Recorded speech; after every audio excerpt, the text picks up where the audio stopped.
Hello everyone, welcome back to another Kraftgali design team project for this fun Saturday craft day. So we are going to be making a card with ink and dye. So we're not going to be doing much stamping except for the sentiment because I want to really optimize this beautiful die. So this is from Create Beautiful and it's called Bright Hearts. And there's lots of things you could do with this die. I'm just going to show you two examples of that today. But I'm going to cut it out in the middle of the cardstock here. I'm using regular 80-pound Nina. And then I'm going to die cut it right here at the top more. So we'll see why that's important in just a minute. Alright, so we're getting that out. Now I have to say this cuts very well. Beautiful die cut through my machine. No problems at all. I took this border die, this grass border die, and I had this leftover piece.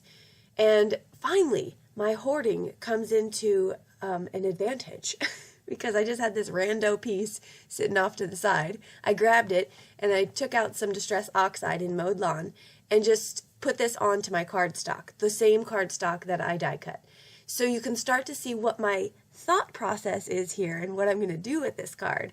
So I get that done and then I take out some other distress in Tumbled Glass and Salty Ocean, I believe, and I'm going to make a background for the sky. I'm using my makeup brushes here. They are my go-to blending tool from now on. I know that you've probably seen any video after I got them. You wouldn't see any of those round blending tools show up. I may find some use for them at some point, but anyway. I'm using my tonic glass mat as well. Haven't really talked about that much, but I did get it, and I absolutely love it. I held off for, what is it, a year now? And then I was like, okay, let me try it. And I really do like it. So it's, not a necessary tool, but it's one of those likes. Or wants, rather, not likes. It's a want, not a must-have, in my opinion. So I took out some regular distress colors here. I'm working with Picked Raspberry and Wilted Violet, and I love the brightness of the regular distress line. I think it's great. So I used a paper towel to clean off my makeup brush, which is totally fine and works well. I'd like to use a microfiber cloth just so that I don't run the risk of getting any of those fibers. So although I'm showing you that, do as I say, not as I do, because I would rather use a microfiber cloth. So I sprayed that down with some shimmer spray, and here I'm showing you what that looks like. The camera never does it justice. In person, it is so much better. It looks like a completely glitterified, that's a word, background. So yeah, this is great. I'm hand drawing, stop the presses, hand drawing my stem here, which I can't believe I did. And of course I used pencil first, and then just using some alcohol markers to color that in. Super simple, nothing fabulous here.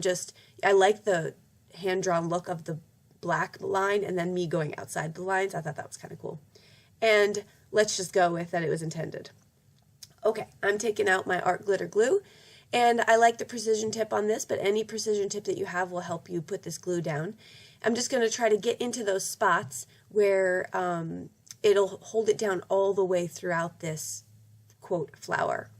I'm going to place down my background. Thank goodness I placed it down correctly because I don't even think I was paying attention. And then I have all those hearts off to the left-hand side. You could see in the video, those could be used for confetti. They could be used for embellishment, which we'll use here in a little bit. So just keep those before, figure out your card situation before you toss them. I took out, you saw that Avery L stamp set here for Happy Easter, and I took that sentiment out and just stamped that down. And then I'm taking some Nouveau Glaze, and I'm not going to show you the whole flower, but I am filling in each and every one of those hearts. I love this effect. I think it just adds so much to the card. I mean, it makes the card, in my opinion. And there we go. We've just made those pop up, essentially.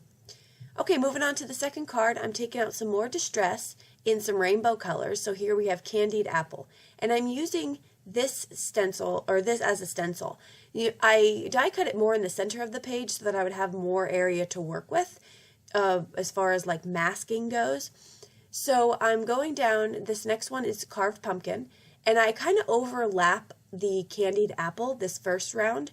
I do less overlapping as I move down the rainbow, which I kind of, it doesn't matter either way you do it, but you're going to see those hearts aren't going to match up perfectly. And I kind of like that. It looks kind of like kaleidoscope-ish. I'm going to take out mustard seed next. And make sure you clean off your brush really well if you're using the same brush, because you'll kind of start getting those blends of colors if you don't do that. I'm going to take out Lucky Clover next, and then I end with Mermaid Lagoon, I want to say.